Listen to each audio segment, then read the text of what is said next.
In the winter of 1915, as the great powers of Europe slaughtered each other in muddy trenches that would later fill history books, another war was being waged far from the cameras, far from the headlines, and far from the consciences of those who would later pretend they never knew.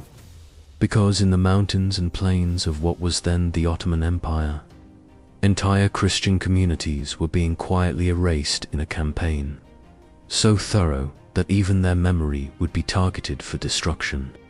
And in villages scattered across southeastern Anatolia, northern Mesopotamia, and the ancient lands of Tura Abdin, the Assyrian people, one of the oldest surviving cultures on earth, were being hunted not for what they had done, but for who they were. And what made their annihilation even more complete than that of so many others was that history would later barely record their suffering at all.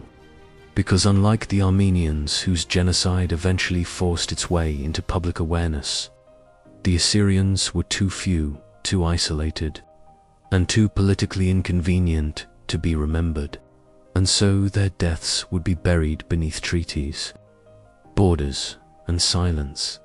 And yet before that silence fell, their world was very much alive, filled with stone churches older than most European cathedrals, monasteries that still spoke Aramaic, the language of Christ, and villages where families could trace their ancestry back 2,000 years, all of it standing in quiet defiance of an empire that was beginning to see ancient identity as a threat to modern control.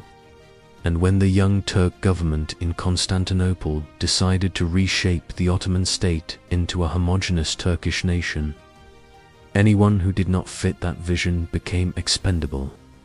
And in secret meetings and coded telegrams, plans were drawn not only to deport Armenians, but to cleanse the eastern provinces of all Christian presence, including the Assyrians, the Syriacs, and the Pontic Greeks. And what followed was not a spontaneous riot or a series of unfortunate events. It was a coordinated system of extermination that used soldiers, local militias, tribal leaders, and bureaucrats to do what no single force could have done alone. And in places like the city of Mardin, once a jewel of religious coexistence, Ottoman officials gathered Assyrian clergy under the pretense of negotiations and had them executed en masse, leaving their congregations leaderless and terrified. And in the mountain town of families were rounded up and forced to march into ravines, where they were slaughtered so efficiently that even their blood was carried away by the river, leaving no trace behind. And in the monastery of Diru, monks barricaded themselves inside ancient walls that had survived centuries of war, only to be betrayed by local collaborators who knew every hidden entrance. And as Ottoman troops poured in, the monks were killed one by one, while ancient manuscripts were torn apart and burned, not just to destroy people, but to destroy their memory. And this pattern repeated itself across hundreds of villages, where men were separated from women and children, marched away and executed, while the rest were driven into death marches through the desert, just like the Armenians, except with no foreign diplomats to witness it, and no missionaries left alive to report it. And in the chaos of war, their screams vanished into the wind. And when the survivors tried to flee to Persia or British-controlled Iraq, many were ambushed by Kurdish militias who had been promised their land in exchange for their loyalty to the empire, turning neighbor against neighbor in a brutal betrayal that still poisons the region today. And by the time the war ended, more than 300,000 Assyrians were dead, their churches in ruins, their villages erased, and their culture scattered across refugee camps from Syria to Lebanon to Europe. Yet when peace treaties were signed in Paris, their suffering was not mentioned, because the new Turkish state wanted recognition and stability, and the Western powers wanted oil, trade, and strategic alliances. and acknowledging another genocide would have made everything more complicated, so they chose convenience over justice. Every view, every like, every subscription helps us pull one more voice out of the darkness. So take a second and subscribe. Let's continue with the story. And the Assyrians were quietly written out of history. Their massacre reduced to a footnote if it was mentioned at all. And this is how the first of our forgotten massacres was buried. Not by accident, but by design, because history is not written by those who bleed. It is written by those who negotiate. And the same pattern would repeat itself again and again across the world as the 20th century marched forward. Because in colonial Africa, European empires were committing atrocities that rivaled anything in Europe. Yet they were rarely remembered as crimes, and in more than a decade before the Ottoman killings, the German Empire began a campaign in what is now Namibia that would annihilate the Herero and Nama peoples. And it began when the Herero rebelled against land theft and forced labor, only to be met by General Lothar von Trott, who issued an extermination order declaring that every Herero found within German territory was to be killed, whether armed or unarmed, man, woman, or child. And German troops drove tens of thousands into the Omahik Desert, sealing off water sources so that entire families died of thirst under the African sun, their bodies scattered across the sand. And those who survived were placed into concentration camps, where they were worked to death or used in grotesque medical experiments. Their skulls shipped back to Germany for racial research. And yet when Germany lost World War I, these crimes were never prosecuted, because the victors were more concerned with punishing Germany for European losses than for African suffering. And so one of the first genocides of the modern era was quietly erased, its victims denied even the dignity of remembrance. And the same erasure would follow in the heart of Asia, where in December 1937, Japanese imperial forces captured the Chinese city of Nanjing and unleashed 6 weeks of terror that left more than 300,000 civilians dead.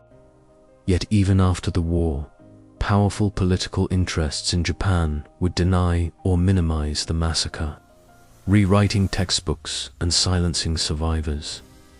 While women who had been raped and tortured lived out their lives knowing their pain was officially considered a lie. And this is the cruelest aspect of hidden massacres, not only that people are murdered, but that the truth itself is murdered alongside them, leaving the survivors to suffer twice. Once at the hands of their killers, and once at the hands of history. And as you listen to these stories, you begin to see a pattern that stretches across continents and centuries. A pattern where power decides whose suffering matters and whose can be erased. And the deeper you look, the more you realize that the bloodiest crimes are not always the ones we remember. They are often the ones we were taught to forget. As the 20th century moved forward and the map of the world was redrawn by wars and collapsing empires, the hidden massacres did not stop. They simply changed uniforms and languages. And in Eastern Europe, after the First World War, new nations were carved out of old empires, but those borders were drawn across people who had lived together for centuries. And in regions like Volhynia, a forested land between modern-day Poland and Ukraine, ancient villages that had survived Mongols and Crusaders would not survive nationalism, because in 1943, as Nazi Germany and the Soviet Union fought over Eastern Europe, Ukrainian nationalist militias began a campaign of ethnic cleansing against Polish civilians, burning entire villages, locking families inside churches and setting them on fire, slaughtering anyone who tried to flee. And what makes this massacre one of history's great buried crimes is not only its brutality, but its deliberate disappearance afterward. Because when the war ended, the Soviet Union absorbed the region and banned any discussion of what had happened, fearing that acknowledging ethnic slaughter would undermine its control. And so mass graves were plowed over and villages wiped off maps, leaving no physical trace that tens of thousands of people had ever lived there at all. And Polish families who tried to speak about their murdered relatives were silenced or accused of stirring hatred, while Ukrainian survivors were told to forget in the name of unity. And in the quiet forests today, bones still lie beneath the soil, but no monuments mark them. And this erasure of memory is a form of violence just as cruel as the killing itself. And far from Europe, in Latin America during the Cold War, entire populations were targeted in secret wars that never made it into school books. Because from the 1970s to the 1980s, governments in Argentina, Chile, Guatemala, and El Salvador, backed by foreign powers afraid of communism, ran campaigns of terror against their own people, abducting students, journalists, labor organizers, and indigenous villagers, torturing them in hidden prisons, and making them disappear. And in Guatemala alone, more than 200,000 people were killed during the Civil War. Most of them indigenous Maya, their villages destroyed in scorched earth, campaigns that were later ruled acts of genocide. Yet for decades the world treated these governments as allies, and the victims as unfortunate casualties of politics. And mothers searched endlessly for children who were officially listed as never having existed. And even today, mass graves continue to be discovered beneath soccer fields and farmland, because the state buried its crimes literally beneath everyday life. And in Southeast Asia, the story is even darker, because in Cambodia, between 1975 and 1979, the Khmer Rouge under Pol Pot emptied cities and forced the population into the countryside, where anyone suspected of education, religion, or dissent was executed. And nearly 2 million people died in a genocide that turned the country into a vast cemetery. Yet for years after the regime fell, its leaders were allowed to live freely, protected by international politics, while survivors rebuilt their lives among the bones of their families. And all of these massacres share the same haunting pattern: violence followed by silence, slaughter followed by denial, graves followed by erasure. And it raises a question that should disturb anyone who believes in justice. How many people have died not just without witnesses, but without memory? Because what makes a massacre truly hidden is not that no one saw it, but that no one was allowed to remember it. And the machinery of forgetting is as powerful as any army, because it uses bureaucracy, propaganda, and fear to wipe victims from the historical record, turning human beings into statistics, or worse, into nothing at all. And this is why official histories often feel clean, because the blood was scrubbed away long ago. And yet, in the shadows of those clean narratives, the truth still waits, buried in archives, in unmarked graves, and in the stories of survivors who were never given a voice. And as you listen to this, you begin to realize that the world you inherited was built not only on innovation and progress, but on silenced screams. And the greatest tragedy is not only that these people were murdered, but that their deaths were made invisible, so that the world could go on pretending it was innocent. Every view, every like, every subscription helps us pull one more voice out of the darkness. So take a second and subscribe. Let's continue with the story. By the time the 20th century reached its final decades, the hidden massacres of the past had become the buried foundations of the modern world. And yet the pattern of silence remained just as powerful, because even when the killing stopped, the forgetting continued. And in places like Bosnia during the 1990s, The world once again watched as entire communities were targeted for who they were, and in the town of more than 8,000 Bosniak men and boys were systematically executed by Bosnian Serb forces in what was later recognized as genocide. Yet even today, there are political leaders who deny it happened, and families still search mass graves for the bones of loved ones, proving that denial is not a relic of the past, it is an active weapon. And when you look back at the Assyrians of 1915, the Herero of Namibia, the villagers of Volhynia, the Maya of Guatemala, and the prisoners of Cambodia, you see the same cruel truth that empires and states do not only kill both, they try to kill narratives, because memory is dangerous. And remembering means accountability, and accountability threatens power. And so governments invest enormous effort in shaping what people believe about their past, deciding which tragedies deserve monuments and which should be buried beneath highways, shopping malls, and silence. And the victims of hidden massacres are often those without powerful allies, without strong nations to speak for them, without archives to protect their stories. And this is why so many indigenous peoples, religious minorities, and rural communities have been erased from official history, because no one with influence was there to write their names down when the killing was done. And when you visit a place where a massacre happened, you often find nothing, no plaque, no memorial, no sign that thousands of lives ended there. And that emptiness is itself a monument to forgetting.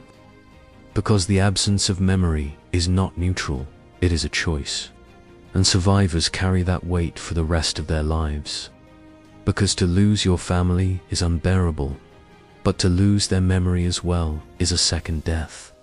And so many survivors have spent decades trying to make the world acknowledge what happened, writing letters, giving testimony, digging through archives, hoping that if they can just prove their pain, someone will care.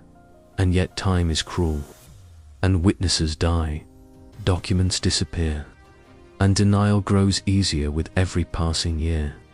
And this is why hidden massacres are so dangerous, because they create a world where the dead have no voice and the living have no justice.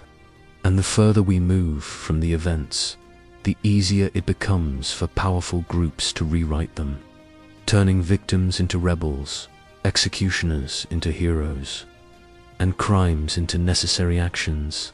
And when you realize how many times this has happened, you begin to understand that history is not a record of what happened. It is a battlefield where memory fights against power, and the ghosts of forgotten massacres are still fighting that war, waiting for someone to listen. As the 21st century moves forward and the world becomes more connected than ever before, the ghosts of forgotten massacres still walk quietly among us. Because every modern nation is built on layers of violence that were never fully acknowledged, and beneath the streets of prosperous cities lie the unmarked graves of people who were erased so that others could inherit their land, their wealth, and their futures. And in places like Canada, the remains of indigenous children continue to be discovered beneath the soil of former residential schools, proving that genocide does not always happen with bullets and gas chambers. Sometimes it happens with paperwork, forced assimilation, and the slow destruction of families. And the same is true in Australia, where Aboriginal communities were decimated by policies designed to wipe out their culture, and in the United States, where Native American tribes were driven from their lands through massacres like Wounded Knee in 1890, which was officially described as a battle but was in reality the slaughter of unarmed men, women, and children. And even today, many textbooks still avoid calling it what it was, because to do so would force a reckoning with the foundations of the nation itself and across the world in China. The Cultural Revolution destroyed not only millions of lives, but also entire histories, as temples, books, and family records were burned so that no one could remember what came before. And in Indonesia in 1965, an estimated 500,000 people were murdered in anti-communist purges that are still barely taught in schools, because the killers went on to become politicians, generals, and respected leaders. And when those in power are also the perpetrators, forgetting becomes official policy. And so the massacres fade into rumor, into whispers, into stories told quietly by grandparents who know that speaking too loudly could be dangerous. And this culture of silence does not just hide the past, it shapes the future. Because when a society refuses to confront its crimes, it teaches new generations that some lives matter less than others, that some suffering does not count, and that violence can be justified if it serves the right cause. And this is how hidden massacres repeat themselves, because the world never truly learns from what it pretends did not happen. And yet there are always those who refuse to let the truth die. Historians who search forgotten archives, forensic teams who dig up mass graves, filmmakers who tell stories that were meant to stay buried, and families who hold on to faded photographs and names written on scraps of paper, refusing to let their loved ones be erased. And every time a new massacre is uncovered, every time a memorial is built, every time a government is forced to apologize, it is a small victory against the darkness of forgetting. But the fight is far from over, because memory is fragile and power is relentless. And the stories of hidden massacres are not just about the past. They are warnings about the present, reminders that cruelty thrives where silence reigns. And as long as there are voices willing to speak, to remember and to demand justice for the forgotten, the dead are not entirely gone, because their stories live on, whispering through history, waiting for us to finally listen. If you enjoyed the video, hit that subscribe button and give it a thumbs up. And share with us your favorite historical tales you want to hear about in the comments.